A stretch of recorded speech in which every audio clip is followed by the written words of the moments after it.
At 6 p.m. local time, emergency services were called to a fire in Beirut's harbour. 8 minutes later, there occurred an explosion so large it could be heard in Cyprus, 150 miles away. What caused Tuesday's deadly explosion in Lebanon's capital? Who's to blame? And how will a country already ravaged by economic and political crises, alongside a pandemic, cope with this latest tragedy? That's our main topic tonight. And we are incredibly lucky to be joined by Hicham Safieddine, who is lecturer in the history of the modern Middle East at King's College London and joins us live from Beirut. Thank you so much for joining us today. Thank you for having me. And you just arrived in Beirut, is that? A few hours ago, and I did a quick drive around as well. In the second half of the show, I'll be joined by Assistant Professor of Epidemiology at Harvard, Bill Hanage, and we're going to get an update on the state of play of corona politics in the UK and the USA, and talking about that Trump interview. As usual, on a Wednesday, I'll be joined for the hour by Dalia Gebrial. How are you doing, Dalia? Hello. I'm doing okay. Just very, very heartbreaking scenes from one of my favorite cities in the world. So that's it's a very, very sad day, really, for us all. In the middle of the show, we're going to be introducing you to the new Scottish Tory leader. You don't want to miss that, I promise. Share the show link. We want to get more people watching this live, and tweet your comments on the hashtag Tysky Sour. First story, the most significant story of the evening. Yesterday, Beirut was hit by an explosion which has killed, as we know now, up to or over, at least 135 people, and destroyed the city's port and damaged half the city. So you've probably all seen the videos on social media, but it's worth having another look just to remind us of the scale of this, how big a catastrophe this seems to have been.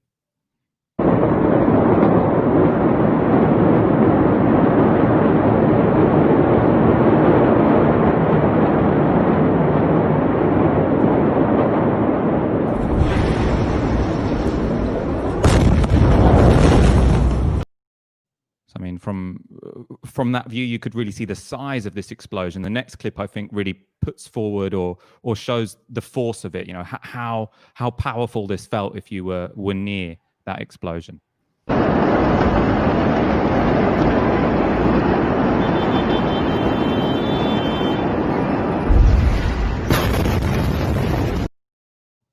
Now, Hicham, there's so much to talk about here. We're going to talk about the context, how this fits into the political and economic crises that are going on right now in Lebanon, the immediate impacts. First of all, though, I want to sort of get your understanding of what has happened here. Because obviously, when people first saw it, there was, it was quite understandable that lots of people were assuming there must have been some sort of airstrike because of the scale of this, of how big it looked. But it seems at this point in time that, well, it was an explosion of ammonium nitrate which was stored in the port, but whether or not this was just incompetence or whether there was something else going on, if you could just sort of lay out what your understanding is of what went on yesterday. Well, anything we speak about today is, of course, speculative. It is based on visual evidence, some of which you have shared with your viewers, but it's also based on reports that we've been receiving, both from the government, from security forces, from witnesses, and from the judiciary, as well as people who worked at the port. And we've been able to look at documents that have been circulating that indicate basically what you said, that there has been an extremely large amount of ammonium nitrate, close to 3,000 tons, that have been stored in Beirut's port since 2013, almost 7 years ago. And that this is, as people know or may not know, is an extremely explosive material. And there was some fire that was taking place at the port, and eventually the fire led to the explosion. So this much of the story now is pretty, seems to be the case. There is still some lingering conspiracy theories about possibly somebody setting this up to be, some form of deliberate setting up of the fire. There's also a remote possibility at this point of an Israeli strike because there hasn't emerged no evidence of aerial bombardment. Some people are saying that they heard some noise, but that possibility is becoming less and less likely. So we're kind of left with the story of a either criminal negligence. So that's, I would say, at a very bare minimum, it is criminal negligence. It's not simply incompetence, or something a little bit more sinister. But that possibility, I would say, we should not completely exclude it, but it's too early to say, and it seems to be unlikely, although we shouldn't exclude it. So it looks like a ship that was en route from the Black Sea to Mozambique, for some reason or another, had downloaded its shipment, and then there were several attempts at removing the shipment, but none of the officials at the port or in the government actually did so.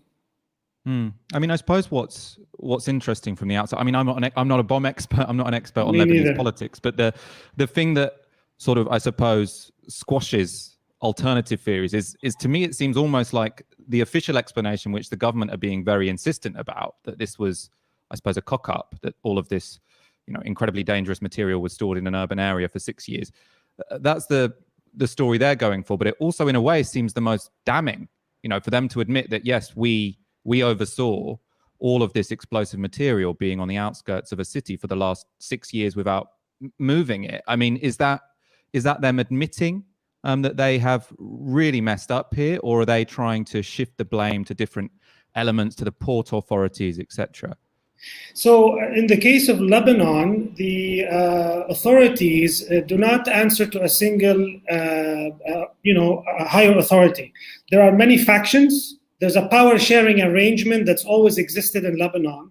And this power sharing arrangement has allowed these different factions to pass the blame from one faction to the other. So even if the government, for instance, admits, it's almost schizophrenic, even if they do admit that it was some form of criminal incompetence, the question then becomes who's to blame. And as we speak, I can tell you that on media today in Lebanon, there is a huge attempt by port authority officials, a couple of them that are well known to the Lebanese public because of accusations of corruption, because of accusations of incompetence, are pointing fingers at the judiciary.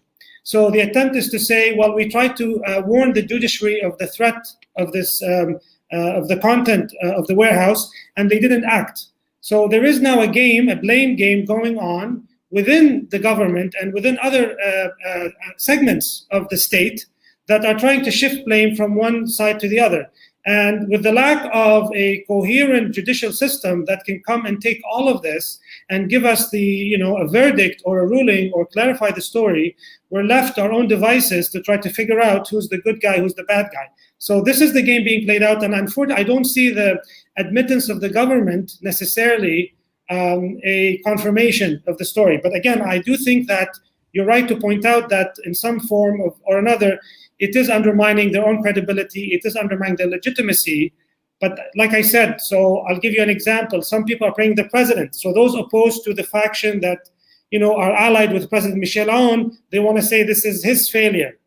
Those that are actually more aligned with Aoun are going to try to look for a scapegoat, whether it's in the judiciary or elsewhere. So we have this game going on, and it's very likely that it could actually drag on for a long time before we can put the blame squarely on one side or another. And there was also, so I suppose when this first happened, people obviously thought explosion, bomb, whatever, but it seemed like, I suppose, a coincidence that this happened on the same week that we were due to have a judgment from the International Criminal Court about the assassination of the Lebanese Prime Minister 15 years ago. And so people thought initially this was associated with that. That seems to have been quashed in the official narratives. And as I say, I'm not an expert on any of these things. But in your mind, and I suppose in the mind of the people you've spoken to, is it purely a coincidence that this explosion has happened in the same week that verdict was going to come down? It's quite possible. The verdict itself, by the way, the latest reports I've heard is that the decision is going to be postponed. So if it is postponed, then the coincidence possibility is even strengthened, because if it wasn't a coincidence, they wouldn't postpone it. They would actually issue the verdict and heighten the tension and capitalize on what happened. But I think the debate today should be less about, of course, we should look into why this happened, but we have to think of two main things we need to focus on. The first is the question of who is responsible and who should be held accountable for the death, for the killing, for the murder of over 130 people, who should be responsible for compensating those families, and who should be responsible for rebuilding Beirut. So there's the level of people support, and also there's a point about basically not avenging the people, but bringing justice to those who have suffered mostly from this horrendous explosion. The second level is the politics of this. This is a moment when there's going to be a lot of political capital built on this explosion. So whether it is a coincidence or not, the fact that Lebanon today is at a crossroads, where there is an economic crisis and a political crisis, and there's an attempt to shift Lebanon away from its dependency and ties to Western governments into other regions of influence, this should make us very suspicious and concerned about the attempts taking place at capitalizing on this moment to potentially shift Lebanon's priorities. So we've heard that the French president is coming tomorrow to Beirut, President Sarkozy, and he's going to spend close to 5 hours in Beirut discussing the implications of the explosion. There's people like the US government, Pompeo is trying to capitalize with all audacity and claiming that he's willing to help the Lebanese people. So we should think of shock doctrine, who's going to benefit and capitalize on this tragedy, and we should think of the politics of what's going to happen so that it doesn't shift away from basically punishing those who are responsible and possibly holding this government and this political class accountable without foreign intervention, without further internationalization. Speaking of the tribunal, we don't want to see the end of one tribunal, one kangaroo court, and the opening up of another tribunal over what happened at the Beirut port. So that is another extremely important point I think we should think about, and especially people who are abroad, who are wondering about how they should align themselves or what kind of political activism they may wish or wish not to do in order to support the people of Lebanon. Yeah, let's talk about how this relates to the international relations of Lebanon. And actually, before I do that, I always feel like I have to apologize before I show a video of Donald Trump, but we're going to show Donald Trump's intervention yesterday because it was quite exceptional and not the kind of thing you would usually expect from the most powerful person in the world when a situation like this occurs. Let's take a look. On Lebanon, you called this an attack. Are you confident that this was an attack and not an accident? Well, it would seem like it based on the explosion. I've met with some of our great generals, and they just seemed to feel that it was. This was not some kind of a manufacturing explosion type of event. This was seems to be, according to them, they would know better than I would, but they seem to think it was a attack. It was a bomb of some kind, yes. So Donald Trump, they're saying that the American generals, and I suppose the more significant bit there isn't what Donald Trump thinks he saw on Twitter, but what he's saying American generals told him. Again, we don't know if he completely made this up. But if the Americans do think that it was a bomb or an attack, that seems fairly significant. I don't know. What did you make of that particular clip, or do you think we should just ignore everything he says as just a sort of verbal spasm? Well, first, I should correct myself. It's President Macron, not Sarkozy. My apologies. I'm either still stuck in an earlier stage or wary of Sarkozy resurfacing as a potential political actor in France. So to the question of Trump, as you all know, Trump was extremely prescient on COVID. This is, of course, I'm saying it sarcastically. I don't think we should pay any attention to Trump's analysis of what happened. I think we should pay attention of how Trump is going to potentially use this for his own ends, which he's always done. So if this is a pretext, if what he says is simply a pretext for potentially, for instance, creating, imposing further sanctions on Lebanon or Lebanese parties, a pretext for strengthening American presence in the Eastern Mediterranean, a pretext for greater surveillance, a pretext for empowering the Lebanese army as an alternative political authority in the country to create divisiveness in the country. So this is where we should think about what Trump is saying. Is this simply, like you said, he's just commenting and flaunting his expertise, or this is yet another attempt to use this explosion as a pretext for further American belligerence against Lebanon? I think we can take a look at some pictures now of pictures of before and after the port, because I suppose something that many international observers, I'm assume that loads of people or everyone in Beirut is concerned that in the middle of an economic crisis, the major port in a city which imports most of its food has been completely destroyed. So this first image is from May, and the next one you can see is taken today. So there you can see sort of all the significant parts are destroyed. There was sort of a close-up where you can see there's just a huge hole in the ground. How will the city rebuild after this? To what extent is this going to become potentially, I suppose, a humanitarian catastrophe beyond the initial damage, beyond, well, I'm sure that 150 is a vast underestimate, but that's the confirmed deaths we have at the moment. But to what extent will we see the results of this bomb go into the weeks and months and years ahead, as opposed to just the people who were killed or injured in the initial damage? The economic impact is going to be extremely serious for the reasons you've mentioned. So Beirut's port is the major and biggest port, and one of the main actually source of imports to Lebanon. Some estimates put it at 60 to 70% of Lebanese imports, which themselves constitute the main source of food and all sorts of other commodities that the Lebanese depend on. So in the midst of an economic crisis, in the midst of a shortage of foreign currency that is necessary to import goods, and in the midst of the destruction of the silos, the white building that you put and that's completely destroyed, these are the silos. And ironically, as an indication of how dilapidated the infrastructure is, these were built by President Shihab, which is almost half a century ago. So this is going to create a serious problem. Now we have two main ports in Saida and Tripoli. So what I see is probably an attempt to import goods from these two ports, but I'm not sure if these two ports have the capability to bring in as much goods as Beirut port does. So it's going to take a while to potentially do that. And at the same time, who's going to build the port? How long is it going to take to build the port? Without some form of foreign assistance, it's going to be very difficult. There are some news of the Chinese trying to actually offer to rebuild the port. It's not being circulating in the mainstream media, but I've heard it from one source who's close to, who follows Chinese news. And now we see, I don't know if Macron is going to do something tomorrow, but I do foresee this as one more nail in this kind of, unfortunately, coffin of the Lebanese economy.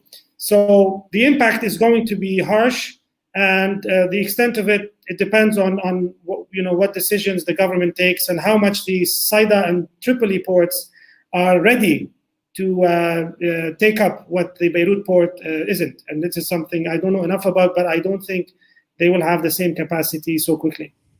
I'm going to bring Dalia in because I know you've also been following this very closely. Can we get Dalia up? Yeah.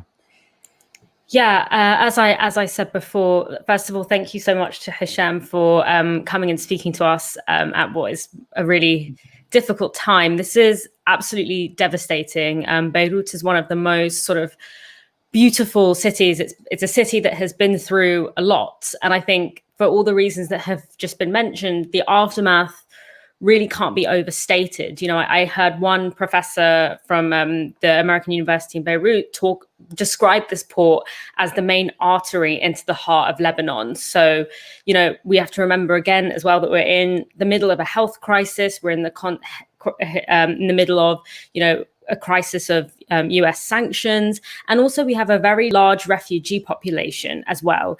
Lots of Syrian and Palestinian refugees for whom this is also going to be a massively destabilizing event. And I think it's absolutely disgusting to see, as Hicham mentioned, figures like Trump immediately going to use this crisis to assert their own geopolitical interests. And for many reasons, Beirut and many other parts of cities in the region, in the sort of Arab region, have always been very, very contested geopolitical sites, a site that has always been a battleground for political elites and hegemons from, around the world, the history of which I'll defer to others like Hicham. But this has always come at the cost of the actual lives and livelihoods and the ability to live democratically and peacefully of the people who actually live there. And this is sort of the latest example of that. And as for the causes, you know, we don't know what the causes are. We'll go with sort of the people who are saying that it's most likely an accident, but not to rule out other potential causes. But the point is that something can be an accident, but still become a produced crisis in terms of, first of all, how different states will capitalize on this crisis, and to whose interests will this be resolved. So it's a very, very sad day. But I really hope that we can be alert actually to the crisis that is yet to come, which is, you know, the kind of second wave of, you know, Beirut once again becoming a battleground for a lot of interests that are not necessarily always aligned with the interests of people who just want to kind of live in a safe and kind of, you know, peaceful environment. Could I ask you sort of, I suppose, finally, in a way, so if you're, to most of our audience who are mainly UK based, if something like this had happened here, what progressives will be doing at this point in time would be, trying to demand accountability from the people who are responsible. The government would say, we're going to have a public inquiry, which is going to take 3-4 years. They'll try and kick it into the long grass. Sort of the role of progressives will be to, you know, let's keep this at the top of the agenda. The demand is for justice and for it to be rebuilt. But we don't have, you know, when Grenfell happened, there wasn't this danger that there'd be different factions of the state trying to capitalize and take out each other, and then international actors get involved. So I suppose, you know, from someone who is on the ground today, at least, and, you know, I know that there are many protests going on. What are the demands that people are making? What are the fears that people have? And I suppose, what are the hopes that people have? What do people want to see happen next as a result of this tragedy? Well, we'll have to listen more to them in the days to come. And I hope, and I do hope, that their voices will be the primary voices that everybody listens to, because already the media is being so far dominated largely by some of the politicians, some of the high-ranking officials themselves, to shift the narrative somewhere else. But today, you know, what I've heard from my friends, from the people I've talked to, from the people on the street, the priority now is to basically fix their homes. Some of them can't even stay in their homes anymore. They have broken glass. They have knocked out doors. So shelter, to basically secure their shelter, to ensure that they have enough, the hospitals are able to look after them, that the people who are still missing are found. So that's another priority. And of course, holding the people responsible accountable. And that's the kind of more, you know, difficult demand that may or may not be accomplished. But the priority now is relief. I think the next few days it's going to be relief. That is the priority. And then the politics of accountability, which is already surfacing, is hopefully going to become in the forefront. Hicham, Safieddine, thank you so much for joining us today. I imagine it must be, you know, an incredibly stressful time and place to be in Beirut right now, but we really appreciate you coming. It is, but I want to emphasize that, high spirits, many people have high spirits. We will survive and we will overcome.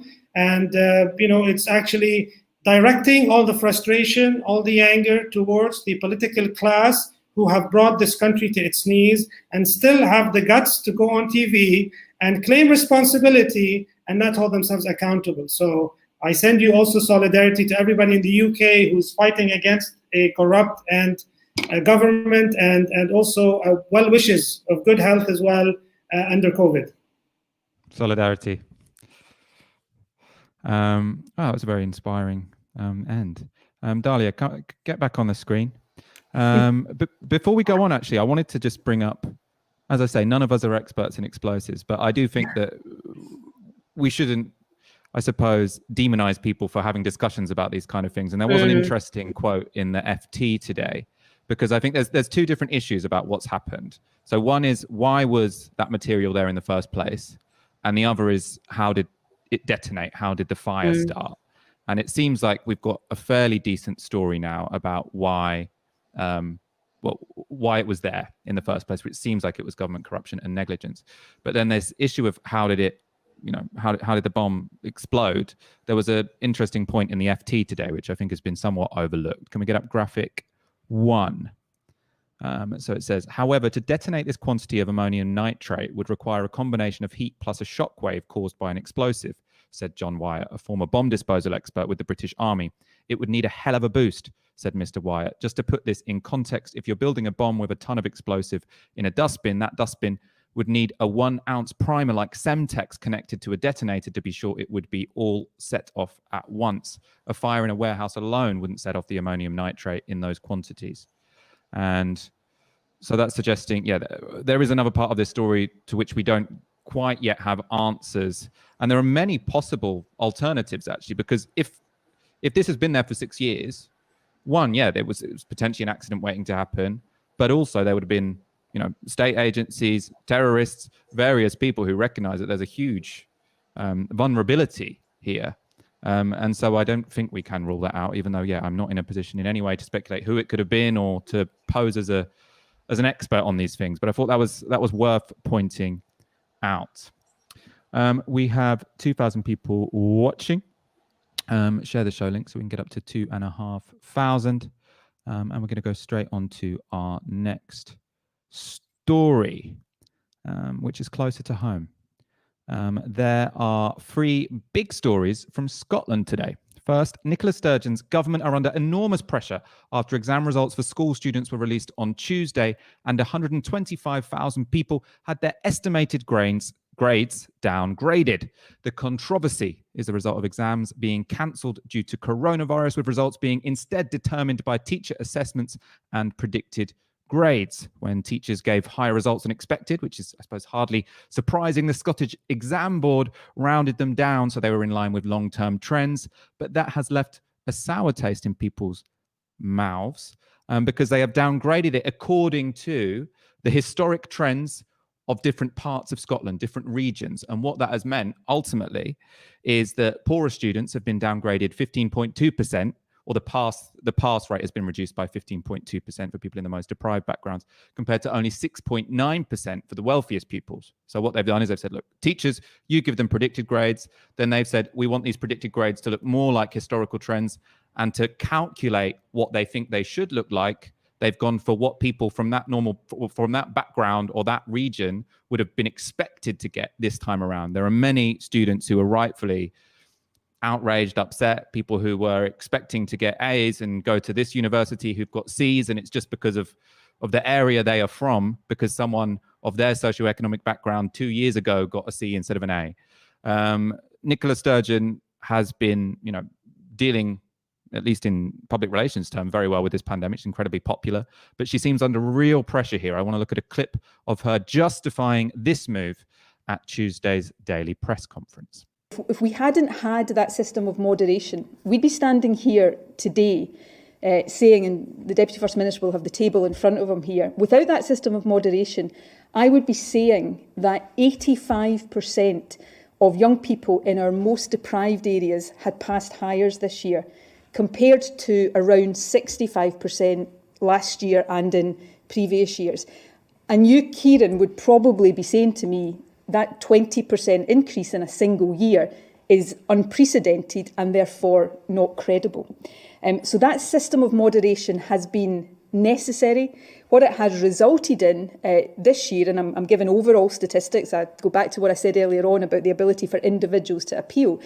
But this year, with that system of moderation, I think 69.9%, so around 70% of young people in our most deprived areas have passed Highers, which is an increase on the around 65% last year.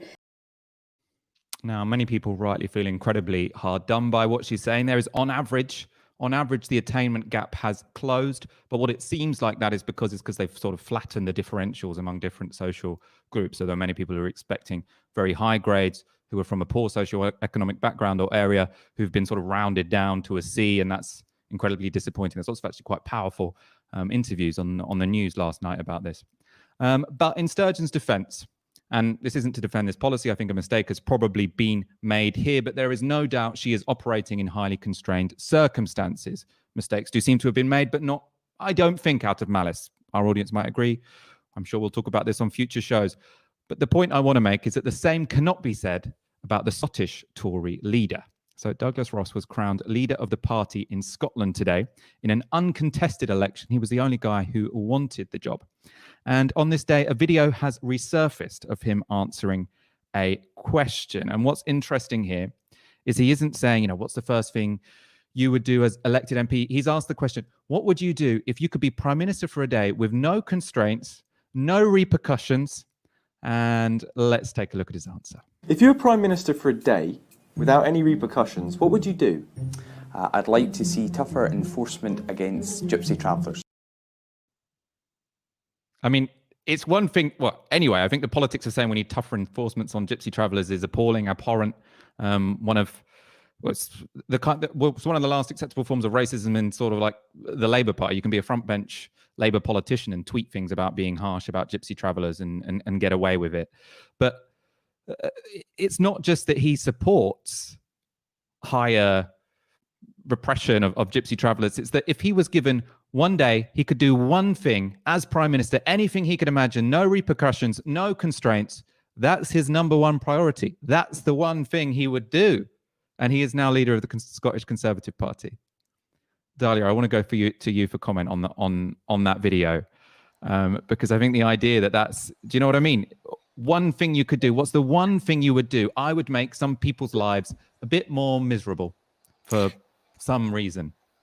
Yeah, I mean, it just shows you the kind of just the cruelty and the sort of, I don't want to use the term pathology because obviously, you know, these kinds of racisms are systemic, they're institutional, but just the kind of cruelty that drives this sort of ideology around, as you said, you know, you have sort of like the power of the prime minister in one day, and the one thing you choose to do is to make people who are already suffering, you know, the brunt of so many things, and to just make them suffer just a little bit more. But honestly, I think, you know, what is really critical here about, you know, anti-Gypsy and Roma and traveller racism is that it's a kind of racism that we never sort of learn about properly in school, or it's not talked about in the media very much. And what you talk about it being sort of like the last acceptable form of racism, I mean, I think that most racism is vaguely acceptable, to be honest, in this country. But even sort of when you think about, you know, the consolidation of the anti-racist movement by kind of multiculturalism, where it was sort of like, okay, you know, stop agitating, stop going on strike, stop, you know, taking to the streets, and we'll just like give you some sort of basic state resources and integrate kind of some sort of diversity programs into the state and do this kind of top-down multicultural program. That was never, ever, you know, the Roma and Gypsy community was never part of that. They were never part of that consolidation. And that shows you kind of the depths of racism and the kind of the total normalization of anti-Zionism, which is the correct term for anti-traveler racism, that even as part of that multicultural state, you know, consolidation, that the community was never part of that. And that's sort of the depths that we are seeing. And it's just so disgusting, quite honestly. And I, you know, all solidarity to the GRT community, whether it's in Scotland or across the UK and also across Europe, because that is really where we are particularly seeing heightened racism during the coronavirus pandemic against this particular community. I agree with all of that. I mean, the final story from Scotland is that it's had its first lockdown imposed. First local lockdown imposed, sorry. So lockdown restrictions will be reimposed in Aberdeen after 54 cases in the city have been discovered. Community transmission, which seems to have come from a number of restaurants and pubs. Should those restaurants and pubs have been opened in the first place? Don't ask me. I'm going to ask Bill Hanage in the next section. We're going to have a proper expert to discuss whether that particular policy was a massive mistake. It's one that's still being promoted heavily on this side of the border. I suppose it's the first Wednesday of Eat Out to help out. If you are a new viewer, hit the subscribe button. I really want to get over 100,000 subscribers before the end of the summer. I'm still optimistic we can do that, but it does mean you all have to click that button and make sure you hit the notification bell, because sometimes these shows aren't appearing in people's feeds. Now, though, we're going to go to the expert, Bill Hanage, Assistant Professor of Epidemiology at Harvard.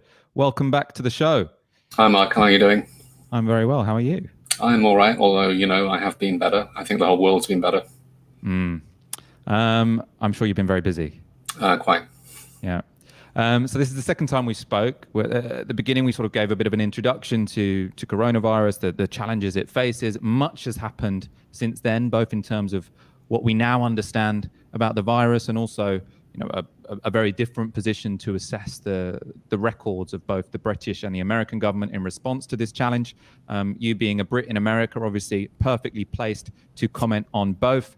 Again, I'm going to apologize. I always apologize to guests when I show them a Trump video, but we are going to kick off our discussion with this because he is the president of the United States. And this was a pretty phenomenal interview with Jonathan Swan, who is national political correspondent for Axios, on Monday.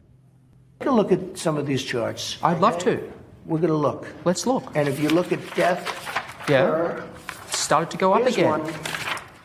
Well, right here, the United States is lowest in numerous categories. We're lower than the world. Lower than the world? Lower than what is that? Europe. In what? Look. In what? Take a look. Right here. Here's case death. Oh, you're doing death as a proportion of cases. I'm talking about death as a proportion of population. That's where the US is really bad. Well, much worse than South Korea, Germany, etc. You can't do that. You have Why to go, can't I do that? You have to go by where. Look, here is the United States. You have to go by the cases. The cases. Why not as a proportion of population? When we have somebody. What it says is when you have somebody that has where there's a case, the people that live from those cases. It's surely a relevant statistic to say if the US has X population and X percentage of death of that population versus South Korea. You have to go by the cases. Well, look at South Korea, for example. 51 million population, 300 deaths. It's like, it's crazy. You don't know that. I do. It's on you don't know that. You think they're faking their statistics, South Korea? I won't get into country? that because they have a very good relationship with the country. But you don't know that. And they have spikes. Look, here's Germany, one. Germany, low, 9,000. Here's one right here, United States. You take the number of cases. Now look, we're last, meaning we're first. Last? I don't know what we're first in. As a what? Take a look. Again, it's cases. And we have cases because of the testing. 1,000 Americans are dying a day, but I understand on cases it's different. No, but you're not reporting it correctly, Jonathan. I think I am, but... If you take a look at this other chart, look, this is our testing, I believe. This is the testing, Yeah, we do more tests. No, wait a minute. Well, don't we get credit for that? And because we do more tests, we have more cases. In other words, we test more, we have... Now, take a look. The top one, that's a good thing, not a bad thing. The top, Jonathan. If hospital rates were going down and deaths were going down, I'd say terrific. You deserve to be praised for testing, but they're all going up. They very rarely talk... 60,000 Americans are in hospital. If you watch the news or read the papers, they usually talk about new cases, new cases, new cases. I'm talking about death. Well, you look at death. Death is way down from where it was. It's 1,000 a day. It was 2,500. It went down to 500. Now it's going up again. Excuse me, where it was is much higher than where it is right now. It went down and it went up again. But now it's going down again. It's going down in Arizona. It's going down in Florida. Nationally, it's going down in Texas. Take a look at this. These are the tests. It's going down in Florida? Yeah, it leveled out and it's going down. That's my report as of yesterday. So most of, I suppose, the world watched that sort of half finding it hilarious, half finding it quite terrifying. I thought it would be, we can't miss the opportunity to get the take from that interview from a professor of epidemiology at Harvard. What did you make of that, Bill? Well, I'll be honest, there's also part of me that felt like I could be a teeny tiny bit responsible, because back in March I was very vocal about how much testing was necessary and how it's really important to have good testing. And, without having good testing, you cannot tell what's going on. And in the way that, so often is the case, the United States lost that battle with testing early on, and so decided to go all in on testing, and has decided now to keep talking about how much testing is being done rather than how effective the testing is being at preventing new infections and preventing deaths. And the interview of John Swan was absolutely right to hold the president, to make him realize that the proportion of cases that, the number of tests you're doing related to the number of deaths is not the right statistic if you're trying to view the overall impact of the pandemic. That would be, as you said, per capita mortality. And at the moment in the United States, that's closing in on about 500 per million people. And remember, a lot of the country hasn't really experienced much of the pandemic yet. In contrast, Australia, that's 10 per million people, which kind of shows you the difference between what often likes to think of itself as the greatest country in the world, with huge resources, huge smarts, extraordinary companies, extraordinary expertise, and pretty good universities. And what that actually means when it comes down to it in the face of a pandemic with this sort of leadership. So I mean, obviously, he was talking nonsense, but there was a point that he was making that is true, which is that the deaths per cases is going down. And I know he doesn't really understand the significance of that, but it does seem like a sort of significant stat to start a conversation. And I want to get up a couple of graphics before going to you to sort of explain what's going on. So the first one is the number of cases reported by day in the United States. And so as you can see, there's so at the peak, you're sort of seeing about 30,000 new cases a day. And then at the peak back in April, you're seeing sort of 30,000 cases a day. Now you're seeing over 60,000 cases a day. And then we can go next on to deaths. And you can see there, obviously, the massive peak was in the middle of April, where you had above 2,000 deaths a day for many days. And then now it's just over 1,000.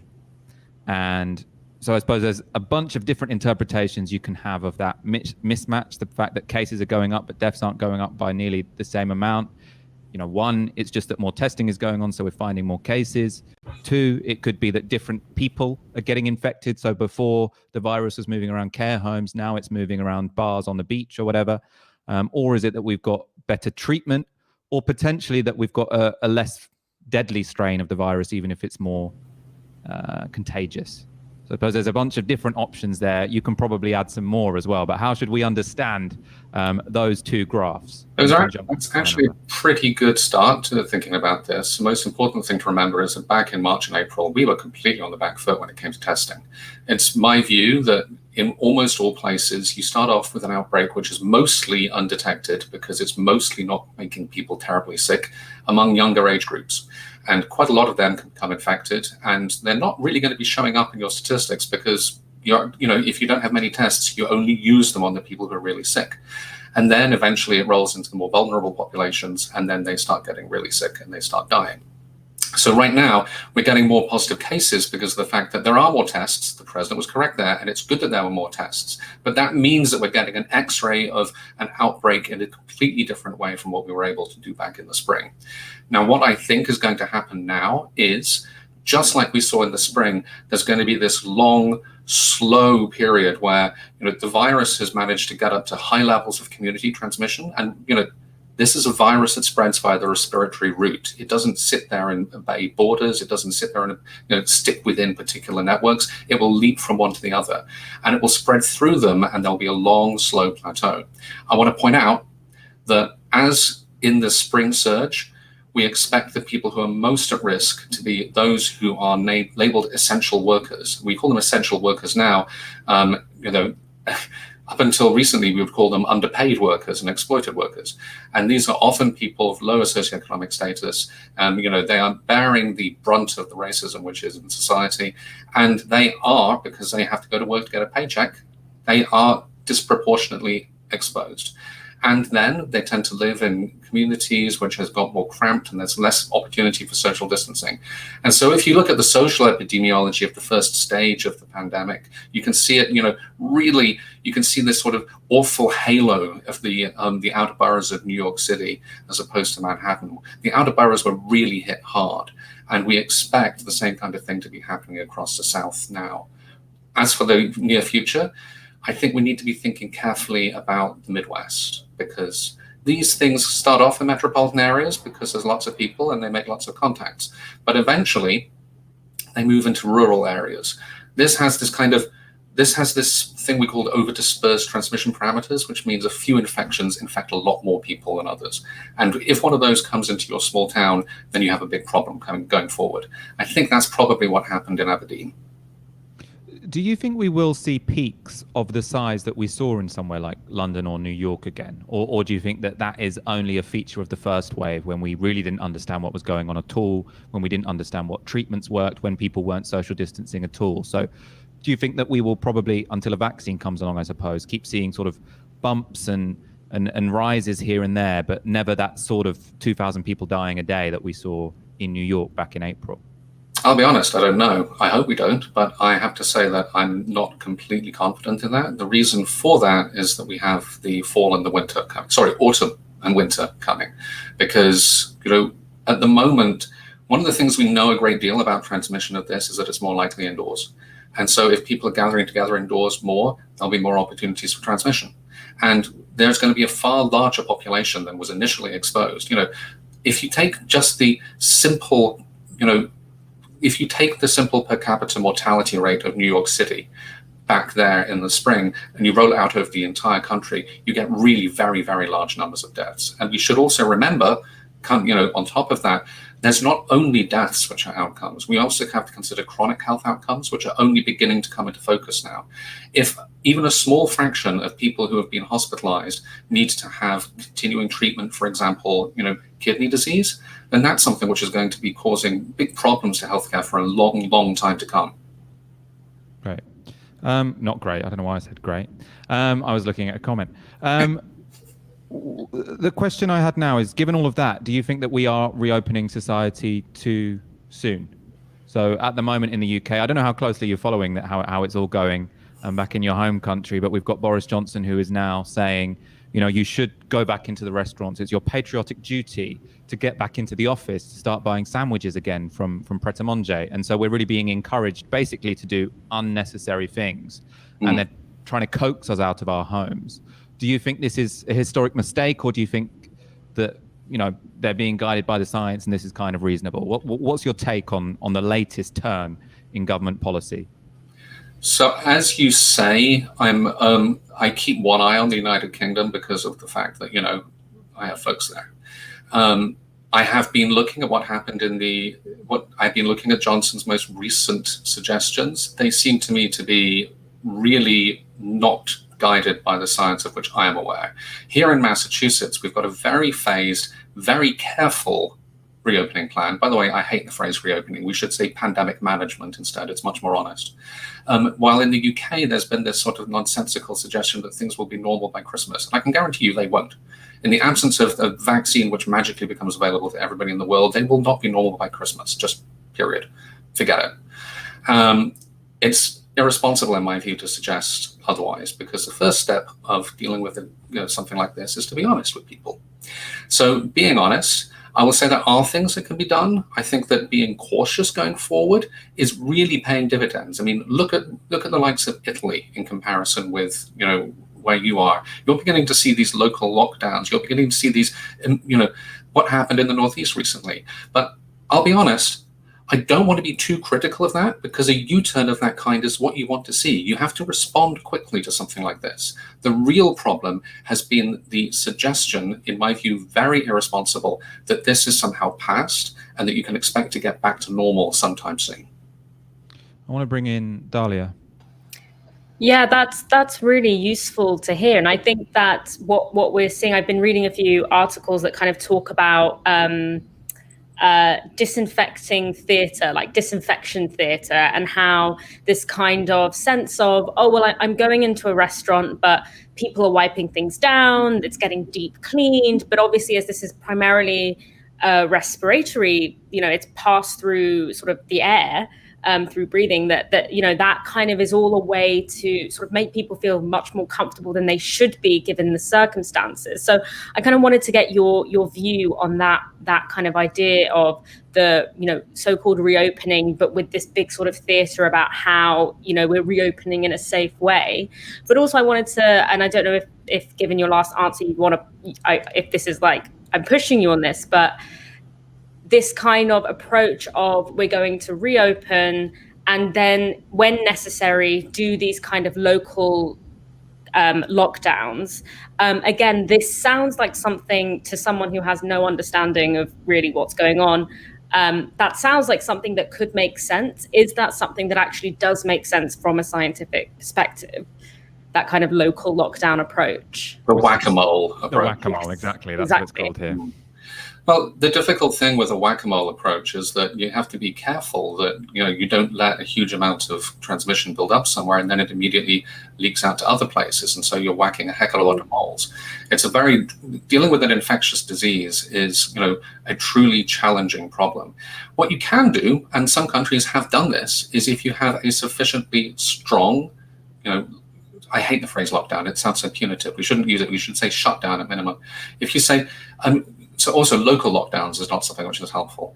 If you have a shutdown which is such that you then get things down to a sufficiently low level with sufficiently good testing, you can manage to really limit this. You can look at Australia, as I mentioned earlier. They're having problems at the moment, sure, but it's extraordinary what they're able to do. Look at Hong Kong. They have had 6 deaths per million inhabitants since the start of this. This is, these are things which are capable with sufficiently, coordinated and prompt action early enough on.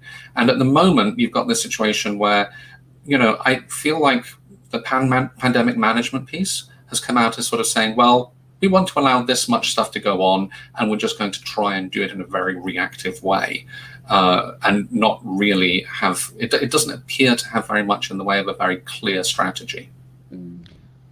From the science side of it, because we don't have many people who are PhDs or professors in science on the show. Normally people are political commentators. So I want to take advantage of this opportunity to sort of ask you about what scientific developments have happened over the past 5 months, because I mean, it seems to me that in lots of cases people are quite, I suppose, negative, depressed about many of the political responses to this and how it has been managed. So many failures along the way. But it can seem like in terms of biomedical science, in terms of treatments, vaccines, and our general understanding of the disease, it seems to be moving quite quickly. Do you think people are right to be hopeful about a vaccine sort of being ready quite quickly? And how, I suppose, how does that reflect on our scientific establishment? It almost seems like it's going quite well, but I feel like maybe you're now going to sort of abolish. I'm not going to completely rain on your parade, but I'm going to put in a bit of a slight correction here. I think we might have evidence. We have positive evidence from many vaccines actually looking for the initial trials that have been done. And regrettably, looking forward into the autumn and the winter, we can readily expect that there are going to be lots of opportunities to test them. And some of them, if they work out pretty well, we are likely to know about that probably towards the end of the year. Now, the difficulty here is understanding what happens going forward from then, because once you've got one that you want to use, you have to make enough of it and get it out to enough people that they're going to be able to take it. And that's a whole different kettle of fish. So I think we might have positive news on a vaccine towards the end of the year, which is going to be a point when we expect there to be a lot of transmission, but actually getting that going is going to be something else. Now, I was talking to somebody the other day who was sort of trying to chide me and say, oh no, these are really good people, they'll be ready and they'll be on top of it. Well, I hope they were right. Because something which is going to be a positive thing going forward is a thing that the whole world could use a heck of a lot at the moment. And I mean, do you think we will be better prepared the next time this happens? The pandemic, yeah, I know lots of people are sort of saying that the pandemic, there was a very influential article in The Atlantic saying the pandemic has shown that America's failed, none of the lessons are being learnt, and that, our societies aren't really built in such a way that they can learn from these kind of things. Yeah, I think that was from Ed. It's an excellent article if anybody's not read it. I personally feel that I'm hoping that the pandemic is going to cause, in the end, a lot of reflection. Some of it is going to be scientific. I mean, my favorite scientific thing I'm going to hope that folks are going to learn is that pandemics don't always look like influenza. They don't necessarily announce themselves with the neon sign saying, "Ooh, look, I'm a pandemic." You've got to be very careful and responsive. And we had the experience back in 2009 of saying that swine flu or H1N1 was a pandemic. It just wasn't very severe.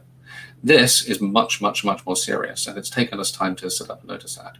From a sort of societal viewpoint, I think that what you realize is this really shows the fractures in society.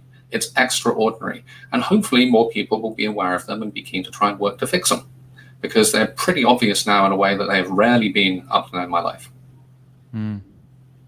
Dalia, do you want a final Comment, question?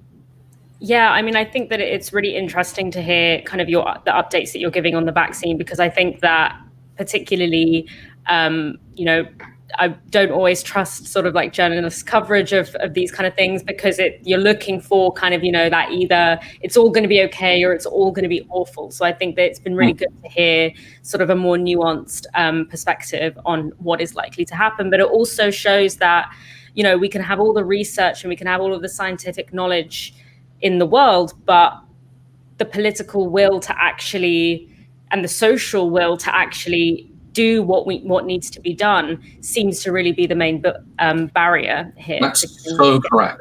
So correct. And by the way, thank you so much. I love the nuance. But I would, that's what my job is. The thing I think I wanted to make a comment. I mean, I've been spending a lot of time listening to a lot of extraordinarily smart people coming up with lots of extraordinarily smart ideas. And I'm really impressed and moved by the outpouring of intelligence in some ways, and smarts on this.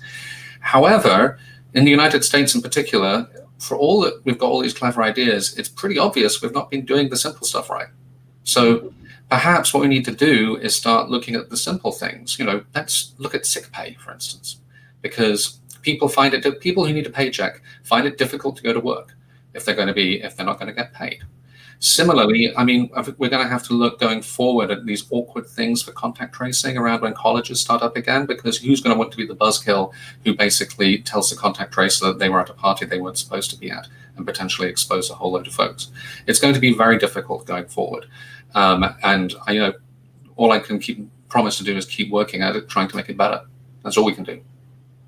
Bill Hanage, thank you so much for the work that you do, and also for coming back on Novara Media. It's always great to get your perspective on these things, to have a real expert on epidemiology and the science, so that I like to think we know about the societal politics stuff, but sometimes when it gets to how successful the vaccine's going to be, we can only speculate. So it's a joy to have you on this evening. Thank you. That was Bill Hanage, Assistant Professor of Epidemiology at Harvard University. Dalia, it's been a great show. Thank you very much. We've had some great experts on today, haven't we? We did, didn't we? Big really guns. Good. Really learned a lot, yeah, for sure. And thank you everyone for your super chats tonight. If you do want to support us directly, then please do go to novaramedia.com/support and donate the equivalent of 1 hour's wage a month so we can keep expanding. We'll be back on Friday at 8 p.m. So make sure you hit that subscribe button. You've been watching Tysky Sour on Novara Media. Good night.